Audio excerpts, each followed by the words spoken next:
성도 여러분, 한 주간 평안하셨습니까? 우리 주님께서 여러분의 앉고 일어서는 모든 것을 다 아시고 또 주님께서 동행하셨을 줄 믿습니다. 신실하신 그 하나님께서 여러분과 동행하는 매일의 삶에 함께 하시는 그 은혜가 우리 모두에게 있기를 간절히 바랍니다. 제가 공부하고 있는 과정은요, 제가 아직 또 학생인 거 아시죠? 예, 계속 공부하고 있는데요. 이제 마지막 학기예요. 그 학기마다 이 인텐시브 주간이라는 시간이 있어요. 그래서 한 주 동안 일주일 내내 학교에 가서 아침부터 저녁까지 시간 보내면서 예배드리고 찬양하고 또 수업 듣고 또 워크숍 하면서 월요일부터 금요일까지 시간을 보냅니다. 수요일에 아침 예배 시간이었어요. 제가 이제 데이팅까지 올라가야 되니까 열심히 갔는데 그날은 정말 시간 겨우 맞춰서 들어갔어요. 그래서 뒤편에 앉았거든요. 좀 뒤편에 앉았어요. 그 맨 뒷줄이 하나 있었고요. 그 뒷줄 앞에는 사람들이 지나다닐 수 있는 컨퍼런스 룸이라서 통로가 있었습니다. 예배 이제 시작하고 찬양이 다 끝나고 예배 시간, 말씀 시간이 되었어요. 그 말씀 시간 이제 설교자가 나와서 이렇게 예배 준비하고 있는데 한 분이 제 앞을 이렇게 지나갔어요. 요즘에는 캐리어 형태의 가방이 많은 거 아세요, 여러분? 뒤로 매길 수도 있지만 때로는 그냥 이렇게 캐리어처럼 꺼내서 끌고 다닐 수 있는 가방을 이렇게 끌고 제 앞을 지나가시더니 이 상태로 얼음하셨어요. 갑자기 이 상태로. 저는 조금 당황했는데요. 그 이유가 무엇이었냐면 그 등단했던 설교자가 같이 기도하자고 말씀을 시작하면서 기도하자고 했던 타이밍이었는데 딱 그때 제 앞을 지나가다 딱 멈추신 거예요. 얼음땡 해보셨죠? 얼음땡 하듯이 약간 갑자기 시계가 멈춘 것처럼 이 자세로 바로 멈췄는데요. 기도가 끝나자 아무 일 없었다는 듯이 땡 하고 그냥 앞으로 쭉 가셨어요. 그런 평범한 순간이었는데 제가 되게 깊은 감명을 받았어요. 저는 그분이 누구인지, 어떤 신앙과 태도를 가지고 계신지, 어떤 목회를 하고 계신지 아마 목사님이실 텐데요. 전 그분에 대해서 알지 못해요. 그런데 그 순간을 통해서 알 수 있었던 딱 한 가지가 무엇이냐면 이분이 가지고 있는 하나님과 자신과의 관계에서 나오는 태도였어요.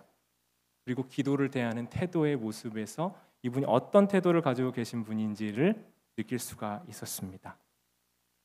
멈추어서 우리는 하나님의 말씀 듣고 기도하기보다 우리 갈 길에 바쁠 때가 많아요.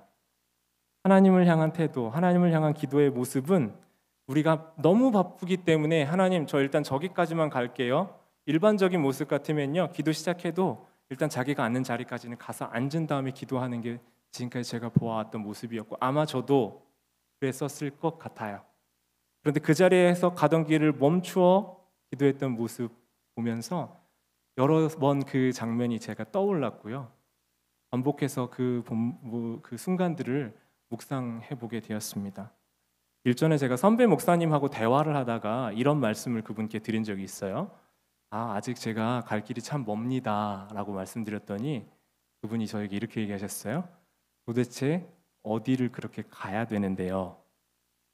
아주 부드러운 분이셨거든요. 제가 말이 막혔어요. 도대체 무엇을 향해 어디를 향해 가고 있길래 아직 갈 길이 멀다고 얘기를 하고 있는 것이지? 라고 제 스스로 많은 생각을 하게 되었습니다. 여러분, 우리는 내 갈 길이 바쁘기에 내 생각에 도착해야 될 지점이 정해져 있기에 분주하게 하나님이 말씀하고 계실 때 듣지 못하고 하나님 일단 저기까지만 제가 가고요. 제 힘으로 저기까지 도착한 다음에요. 그때는 제가 선택적으로 하나님 들어보든지 할게요. 라고 살아갈 때가 많지 않습니까? 들은 다음 인도함을 받는 게 아니라 간 다음에 이제 인도함 주세요라고 얘기할 때가 많은 것이 우리의 모습 가운데 많았던 것을 저의 모습 스스로를 살펴보면서 많이 생각하게 되었습니다. 여러분, 우리가 하나님께 와서 우리에게 말씀하실 때, 기도할 때 어떤 태도를 가지고 계십니까? 내 생각과 행동을 멈추어서 나에게 해주시는 그 하나님의 말씀을 들으실 수 있으십니까? 기도하실 수 있습니까? 때로는 우리가 우리의 필요를 하나님께 구하기도 해요. 부르짖기도 해요. 그렇게 기도해야 돼요. 그런데 우리의 모든 기도가 부르짖고 우리의 필요만 들어달라고 하는 이야기라면 하나님께 소음이 되지 않을까요? 우리 관계도 마찬가지잖아요. 사람과 사람 사이의 관계도 그렇잖아요. 무언가 필요를 요구하고 요청할 수 있지만 일방적으로만 말하는 관계는 우리는 피로감을 느껴요. 하나님의 뜻에 맞추어서 하나님께서 우리에게 말씀하시는 그 시간엔 우리 때로는 들을 수 있는 시간이 필요하겠습니다. 그래서 우리가 기도한다는 것은요, 뭐냐면요, 하나님의 뜻에 우리의 뜻을 맞추는 거예요. 하나님의 생각에 우리의 생각을 맞추는 거예요. 그래서 우리의 생각은 하나님의 뜻에 조율된 거예요. 기타도 조율하죠. 제가 어떤 때 음이 되게 나가 있는데 이게 치면서 이거 고칠 수도 없고 할 때가 가끔 있어요. 하나님의 생각에 우리의 생각이 맞춰줘야 이 기타를 칠 때에도 아름다운 하모니가 나오는 것처럼 우리의 삶, 우리의 인생도 내 뜻대로 사는 것이 아니라 하나님의 뜻에 맞춰진 인생이 될 때 하나님의 인도하심 가운데 우리는 변화된 삶을 살아갈 수 있게 된다는 거예요. 예배 시간에는 사실은 제가 말을 많이 하잖아요. 제가 말을 많이 할 수밖에 없잖아요. 우리는 말할 때도 사실은 일반적으로 말하는 게 쉬울 때가 많아요. 제가 예배 시간에 말을 많이 하기 때문에 목사님은 말하는 거 좋아하시잖아요. 좋아하잖아요. 하실 수 있겠지만 제가 생각보다는 말하는 것을 그렇게 좋아하지 않습니다. 네, 못 믿으시죠? 네, 제가 단서를 붙였죠. 생각보다는 제가 말하는 것보다 듣는 거 좋아하는데요. 이 시간에는 저를 통해서 제가 하는 말이 아니라 저를 통해 주시는 하나님의 말씀이 여러분 마음 안에 임하기를 소원합니다. 그 하나님의 말씀을 받는 시간이 되길 원합니다. 그리고 여러분 평상시에 교제할 때 제가 말을 너무 많이 하면 저한테 말이 많다고 해주세요. 야고보서 1장 19절 말씀인데요. 내 사랑하는 형제들아 너희가 알지니 사람마다 듣기는 속히 하고 말하기는 더디하며 성내기도 더디하라. 이 말씀이 떠올랐어요. 이 말씀을 주셨어요. 말하기는 더디하고 성내기를 더디하는 것이 하나님의 의를 이루는 방법이에요. 반대로 듣기는 속히 하는 것이 하나님의 의를 이루는 거예요. 그러니까 여러분, 기도 가운데 우리의 말하는 것, 우리의 뜻을 하나님께 관철시키는 것, 우리의 답답한 심정 하나님께 토로하는 모든 것이 하나님께 드려지는 기도예요. 시편, 한나의 기도, 모든 것들이 하나님께 받아들여진 기도예요. 그렇게 기도하셔도 돼요. 그런데 하나님께서 우리에게 주시는 말씀, 마음을 받는 것도 중요한 기도인 줄 믿습니다. 그런데 잘 듣지 못하는 이유가 있어요. 왜 그럴까요? 몇 가지 정리를 해봤는데요. 우리는 왜 하나님께 열심히 말씀드리는 건 쉬운데 잘 듣는 건 어려울까? 한 3가지 정도 정리를 해봤거든요. 하나는요, 자기 생각에 빠져서 그 생각에 몰입되어 있는 거예요. 자기 생각, 자기가 가지고 있는 생각 있잖아요. 또 다른 한 가지는 자기 확신이 찬 단계가 있어요. 이게 맞아, 이렇게 살아야 돼, 이것이 옳다 하는 자기 확신의 단계가 있어요. 3번째는 지난 상처가 있는데 그 상처 때문에 자기 연민이 있어요. 자기를 참 불쌍하게 생각하고 자기를 안타깝게 여기면서 그래서 나는 그래 라는 모든 이유가 들을 수 있는 모든 것들을 다 쳐내는 모습들, 경우들이 있더라고요.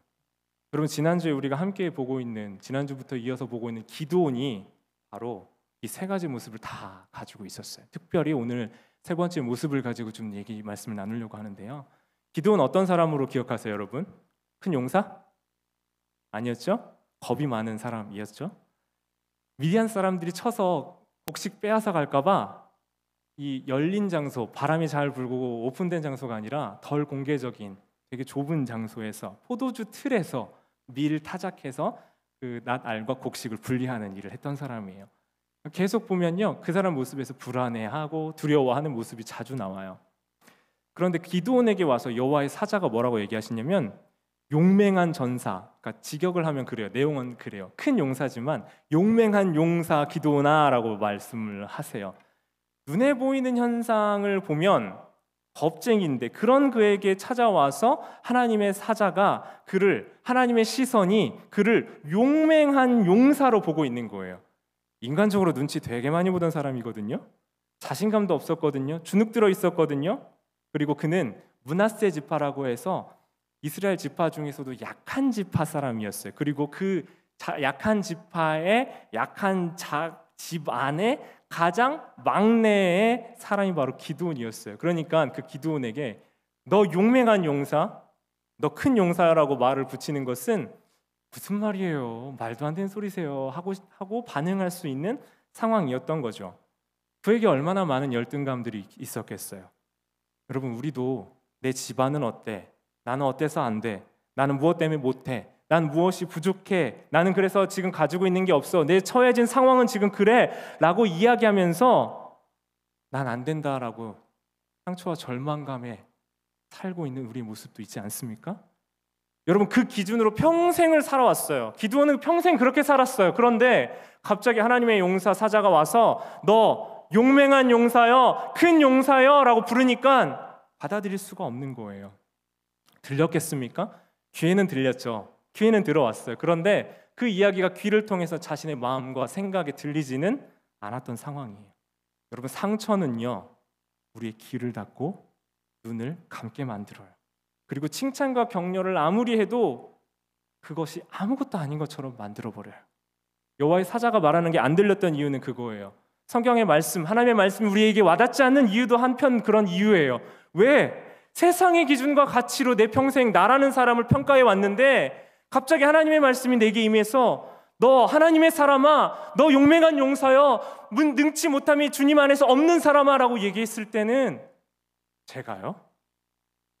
저는 그런 사람 아닌데요 라고 듣지 않을 수밖에 없는 것입니다. 여러분, 세상의 기준과 판단으로 아무리 신앙생활을 오래 하시고 열심히 하셔도 그 기준과 관점으로 나 자신을 보는 사람은 하나님의 말씀, 하나님의 시선으로 우리 자신을 볼 수가 없는 거예요. 그 상처 위에 아무리 큰 칭찬, 아무리 큰 보상이 덧대어져도 우리는 결국 그 상처의 구렁텅이로 다시 회귀되는 것을 우리는 볼 수 있어요. 사사기 6장 14절 말씀이에요. 함께 읽어보십니다. 시작. 여호와께서 그를 향하여 이르시되 너는 가서 이 너의 힘으로 이스라엘을 미디안의 손에서 구원하라. 내가 너를 보낸 것이 아니냐 하시니라. 이미 하나님이요, 기드온에게 미디안과의 이 전쟁을 수행할 힘을 이미 주셨다는 거예요. 기드온은 자기 자신을 봤을 때 저는 그런 사람이 아니에요, 잘못 보셨어요 라고 지금 대꾸하고 있었는데 이미 주셨다는 거예요. 세상의 눈과 기준과 평가로는 여전히 약한 지파, 약한 집안, 별 볼 일 없는 막내였는데 하나님은 그를 보고 내가 너를 보낸 것 아니냐라고 말씀하세요. 이 말은요, 여러분, 그럴 만한 힘과 능력이 기드온에게 없더라도 하나님이 기드온과 함께 하셔서 힘과 능력을 보증해 주겠다고 하시는 말씀이에요. 하나님께서 그 사람을 쓰시는 것은 그 사람에게 그럴 능력이 다 있다는 게 아니라요, 그럴 능력을 주님께서 주시겠다는 약속입니다. 내가 잘해서가 아니라 하나님으로부터 오는 모든 은사와 선물을 우리 주님과 함께하며 주님과 동행하며 주님이 우리와 함께 하실 때 그 능력과 은사가 우리 안에 임하게 되는 거예요. 그러니까 잘한다고 해서 교만해지지 않고요, 못한다고 절망하지 않을 수 있는 힘이 우리 주님과 동행하는 그 동행사 속에서 그 선물과도 같은 은사를 받을 때 우리는 쓰임받을 수 있게 되는 거예요. 우리 안에 그런데요, 열등감과 상처가 많으면 많을수록 그 열등감과 상처를 또 경험하고 싶지 않아서 택하는 방법이 있어요. 상처, 열등감 때문에 우리에게 나오는 반응이 있어요. 뭐냐면 듣지 않는 거예요. 믿지 않는 거예요. 새롭게 시도해보지 않는 거예요. 기대했다가 실망할까 봐. 아무 기대도 갖지 않고 아무것도 하지 않는 편을 택해요. 그래서 우울과 낙심, 절망과 어려움들이 우리 마음에 찾아오게 되는 거예요. 그런데 하나님이 기드온을 그냥 두지 않아요. 하나님께서 신비한 표징을 보여주세요. 그리고 하나님의 약속대로 그를 사용하세요. 무슨 일이 있었냐면요, 앞장 보시면 6장과 7장에 이런 일들이 계속 펼쳐져요. 특히 7장에서는요 32,000명의 군대를 가지고 적군과 싸웠어야 되는데 그 중에 3만 1,000명을 다 돌려보내요. 그리고 오직 딱 300명의 용사만을 데리고 적을 이겨 대승하게 하세요. 그 방법, 이유, 내용을 보면 그들이 잘해서 한 게 아니다는 것을 충분히 느끼고 자만하지 않도록 말입니다. 문제는 우리가 오늘 본 8장인데요. 오늘 8장 말씀 보시면요, 기드온이 미디안 왕들이 도망가니까 쫓아가요. 그 기드온 왕들이 미디안 왕들을 쫓아가는 기드온이 숫곳이란 곳과 브누엘이란 곳에 도달했습니다. 그래서 오늘 6절 보시면 숫곳의 방백들이라는 표현이 있죠. 이 숫곳은 지명인데요. 숫곳은 어디냐면 야곱이 천사랑 씨름한 곳이에요. 그 브누엘 하면 어색하신데 브니엘 하면 익숙하시죠. 야곱이 씨름했던 장소예요. 그곳에서 장소에 거기에 너무 병사들이 지쳐 있으니까 숫곳과 브누엘 사람들에게 물과 음식 달라고 했는데 6절 같이 뭐라고 얘기를 했냐면요, 세바와 살문나의 손이 너희에게 있냐? 지금 너네 걔네 잡았어? 근데 어떻게 우리한테 달라고 그래? 말도 안 되는 소리 하지 마 라고 거절하는 거예요. 한편으로는 미디안의 왕들이 이 기드온을 이기고 돌아올까 봐 무서웠거든요. 이해할 수 있겠죠. 패배했을 경우 곤란해질 수 있겠는데 문제는 6절처럼 조롱하듯이 비난하듯이 거절을 했던 거예요. 자, 기드온 안에 있었던 상처가 있었어요.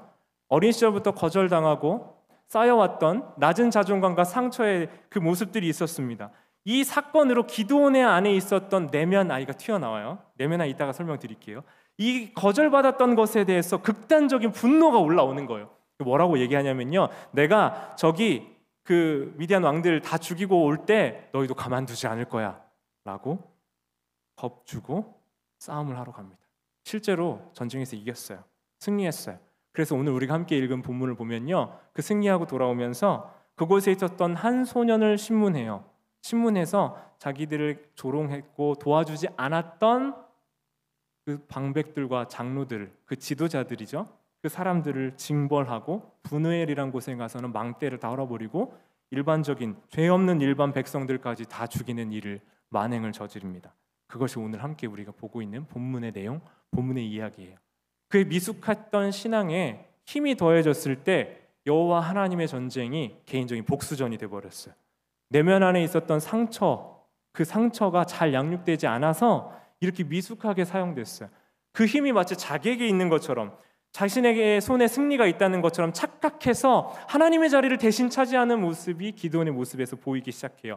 하나님께 듣는 것을 멈추어 버렸어요. 자기 상처 안에 갇히기 시작했어요. 그래서 사사기에서 자기 민족을 죽인 첫 사사가 바로 기드온이에요. 이방 민족에서 압제해서 구원해 주는 구원자의 역할인 사사가 자기 민족, 자기 백성을 죽이는 폭군으로 변하게 된 거예요. 여러분, 아무리 하나님께 쓰임받고 있다고 해도요, 그것이 다 하나님 앞에서 옳은 게 아니에요. 다 해결된 게 아니에요. 니콜 르페라라고 하는 인지심리학자가 쓴 책 중에요, 최근에 나온 내 안에 어린아이가 울고 있다라는 책이 있어요. 그 안에 내용을 보면요, 내 곁에는 이제 아무도 없고 내 곁에 있는 사람들 견디지 못해서 사람들이 다 떠난다라고 생각해서 상대방에게 솔직하지 못하고 또 상대방이 알아서 내 마음 알아주기를 기다리다가 결국은 상처받고 두려워하고 실망해서 이 사소한 감정에 에너지를 다 쏟고 상대방을 밀어버리는데 관계에 에너지를 다 쏟는데 실제로는 버림받을까 봐 두려워서 그 두려움에 떠는 게 우리의 모습이 아닌지를 묻는 내용들이 있어요. 그러니까 그 니콜 르페라가 우리 안에 내면 아이가 있어서 그렇대요. 내면 아이. 트라우마가 있는데 그 트라우마로부터 스스로를 보호하기 위해서 만들어낸 내 마음에 있는 아이라고 표현하는 거예요. 트라우마 하면 여러분 뭐가 떠오르세요? 굉장히 큰 재앙이 왔을 때 그걸 경험해보고 트라우마가 생겼다라고 말하지, 우리의 일상 속에서는 트라우마가 생겼다는 말 잘 안 쓰잖아요. 그런데 사실 트라우마는 그런 단어가 아니래요. 트라우마는 엄청난 사건 사고의 영역이 아니라요, 예를 들어서 즐거운 일을 쓸데없는 상처로 대함을 받거나, 난 너무 즐거웠는데 상대방에겐 정말 쓸데없는 시간을 보냈구나라고 이 취급을 받거나, 때로는 거절받았던 경험들이 쌓이고 쌓여서 상처가 되는 거예요. 그게 트라우마가 될 수 있대요. 그러니까 어른이 되어서도 이 트라우마가 튀어나오면, 거절감을 느끼면 우리는 내면 아이를 잘 이렇게 돌봐주고 다독여줄 수 있는 내면 아이의 양육자가 되어줘야 되는데, 그래야 상처도 치유되고 내 스스로 해결 안 되는 감정들도 돌볼 수 있는데, 우리는 이 내면 아닌 내면 아이를 잘 관리 못한다는 거예요. 여러분, 오늘 본문 안에 기드온이 자꾸 튀어나오는 게 그 내면 아이예요. 겁쟁이, 용기 없었던 기드온이, 열등과 상처 많았던, 무시받았던 것을 상처로 간직하고 있었던 기드온이 그를 무시하고 조롱하고 있는 숫꽃 방백들에게 내면 아이가 튀어나오기 시작한 거예요. 그 해결되지 않았던 상처와 거절감이 힘을 가지니까 파괴적인 모습으로 나오기 시작했던 거예요. 여러분, 가끔 그런 경험 보세요? 그 경우를 얌전하고 순진해 보이던 사람인데 힘을 가지면, 권력을 가지면 이해하기 힘든 그 무섭고 공격적인 모습을 보이는 거예요. 힘이 없을 때는 두려워서 숨어 있었는데 힘을 가지니까 그동안 해결되지 않았던 상처가 이빨을 드러내고 무섭게 사람들을 물고 공격하는 모습을 우리는 가끔 볼 수 있어요. 기드온은 이제 더 이상 하나님의 말씀이 그를 움직이는 게 아니라, 하나님의 말씀을 듣고 그 말씀 따라 행동하는 것이 아니라, 지난 상처와 열등감에 의해 감히 내게 라고 말하며 행동하는 마음과 태도를 지금 보여주고 있어요. 여러분, 제게도 상처와 열등감으로 보냈던 20대 시절이 있었다는 걸 종종 말씀드렸잖아요. 제가 열등감이 많고 스스로 만들어낸 상처도 많다 보니까 하나님이 나를 사랑하시고 내가 하나님이 나를 향한 계획을 가지고 계시다라는 것을 알고는 있으면서 믿어지지 않고 받아들이지 않았던 시절을 꽤 오랫동안 보냈어요. 하나님 나 사랑하시는 거 맞나? 세상의 눈으로 볼 때 난 아직 너무 보잘것없는데 나를 쓰시기나 하겠나? 라고 반문하며 20대를 보냈었어요. 교회 일도 열심히 하고 사역도 하고 하나님의 일을 한다고 했는데, 그 일을 했던 이유가 뭐였냐면 버텼던 거였어요. 사람들의 평판이 무서워서 그냥 버텼었어요. 그런데 어느 날 이제 집회를, 이제 예배가 많아서 집회를 참석하고 오는데요. 기도를 많이, 이제 예배가 다 끝나고 기도 참 많이 하시는 그 원장님께서, 목사님께서 저를 위해서 이제 마지막으로 다 기도해주고, 제가 마지막 순서였거든요. 위해서 기도해주고 축복해주시면서 한마디 툭 던져놓고 이제 저녁 집회 끝나고 간식 먹는 시간이라서 위층으로 그냥 가버리셨어요. 뭐라고 하셨냐면, 하나님이 형제님을 참 많이 사랑하세요 하고 그냥 가버리셨어요. 근데 저는 혼자 그 자리에 앉아서 대성통곡을 하면서 엉엉하면서 그 시간에 얼마나 울었는지 몰라요. 여러분, 너무 당연한 말 아니에요? 하나님이 여러분을 사랑하십니다. 이게 대성통곡하고 울 일이에요? 하나님 저 사랑하시고 우리 성도님들 사랑하시고 우리 모두 사랑하시는 거 맞죠? 근데 여러분, 하나님 여러분 사랑하신다고 했을 때 대성통곡이 나오세요? 안 나오시죠? 그런데 저는 그때 하나님이 저에게 주신 그 말씀이 너무 필요했었어요. 그래서 하나님이 그 목사님 통해서 저에게 그 말씀을 해주셨어요. 그 말씀이 저는 그 시작으로 기억돼요. 제 안에 있었던 상처를 덮고 치유가 시작됐던 순간이었어요. 첫 순간이었어요. 주님의 말씀으로 제게 들려졌어요. 신기하게도 저는 비슷한 내용의 기도와 격려를 참 많이 받았어요. 이거 아무 말 아닌 것 같거든요. 하나님이 우리 사랑하는 거 당연한 것 같거든요. 그런데 목사님, 전사님, 짧게 있을 때 선교사님, 하나님이 참 사랑하세요라는 말이 저를 다시 일으켜 세우는 말씀이었고, 저의 상처를 치유해주는 하나님의 위로였어요. 신기하게도요, 인텐시브 주간 끝나고 마지막 금요일날 신학교 교수님이 저 위해서 기도해 주시면서 끝나고 또 비슷한 기도해 주고 가셨어요. 하나님 목사님 참 사랑하세요 라고 하고 또 가버리셨어요. 반복되는 이 신기한, 여러분, 근데 이 이야기 안에서 하나님이 저를 사랑하신다는 고백이 귀에만 들리는 게 아니라 제 마음으로 받아들여져야 들리는 것 아니겠어요? 그것이 여러분의 귀에만 들리지 않고 마음에 왔을 때 하나님이 회복과 치유를 시작하시는 줄 믿습니다. 저를 진짜 사랑하신다는 그 하나님의 말씀이 정말 내게 들려지고 그것이 맞다고 믿어지고 고백되는 것이 있어야 제 것이 되는 거죠. 그것처럼 이 시간 여러분을 사랑하시는 그 하나님의 사랑의 기초 위에서 여러분의 삶의 기초를 세워가시는 은혜가 우리 안에 있기를 간절히 바랍니다. 세상의 눈으로 나를 자꾸 평가하면 우리는 상처받을 수밖에 없어요. 내게 없는 것밖에 보이지 않아요. 그 사실만 보면 하나님이 나를 사랑하신다는 진실이 보이지가 않아요. 눈에 보이는 사실은 왜냐하면 여전히 연약하거든요. 그러나 내 안에 계신 하나님이 심어두신 소망의 씨앗이 자라고 그 씨앗이 자라서 상처를 넘어서는 인생이 되고 하나님이 나를 사용할 계획이 있으시다라는 것을 믿는 믿음은 진실을 보는 믿음의 눈이 있어야 되는 거예요. 그 씨를 보는 사실은 누구나 할 수 있지만 그 안에 담긴 나무야 열매를 보는 믿음의 눈, 진실의 눈을 갖는 우리 성도님들 되시길 바라요. 저 스스로 혼자 상처받은 것처럼 살았지만 사실 우리 예수님만큼 상처를 많이 입으신 분이 어디 있어요? 태어나자마자 거절방을 받았어요. 왜요? 태어날 곳이 없어서, 빈 방이 없어서, 태어날 곳이 없어서 거절 당하다 결국 마구간에서 태어나셨어요. 예수님은 자기 고향에서도 대접을 못 받으셨어요. 그리고 죽임당하는 수치와 조롱의 길을 끝내 올라가서 가장 수치스러운 그 당시 나무 위에 달려 죽은 자가 되셨어요. 예수님은 상처 입은 치유자로 자기 일평생을 사셨거든요. 그리고 짧은 그 생애의 끝을 하나님으로부터 버림받는 것으로 끝을 내셨어요. 십자가에 처형되면서 버림받으셨어요. 사도행전 2장 23절입니다. 세번역 버전인데요. 함께 말씀 보십니다. 이 예수께서 버림을 받으신 것은 하나님이 정하신 계획을 따라 미리 알고 계신 대로 된 일이지만 여러분은 그를 무법자들의 손을 빌어 십자가에 못 박아 죽였습니다. 예수님이 죽으셔야 십자가에서 상처를 받은 몸으로 상처를 안고 우리와 우리의 죄와 상처에 대해서 홀로 짐을 지셔야 됐기 때문에 버림받으셨던 거예요. 버림받는 것처럼 죽임을 당하셔야 했던 거예요. 나무에 달린 자 가장 수치스러운 죽음에 저주받은 자였는데 하나님의 아들 영광으로 오신 분이 죽으셨어요. 그래서 여러분 십자가에는 능력이 있는 거예요. 십자가에는 회복이 있고 십자가를 향해 나오는 사람에게는 예수 그리스도의 치유와 회복과 생명이 그 안에 임하게 되는 것이에요.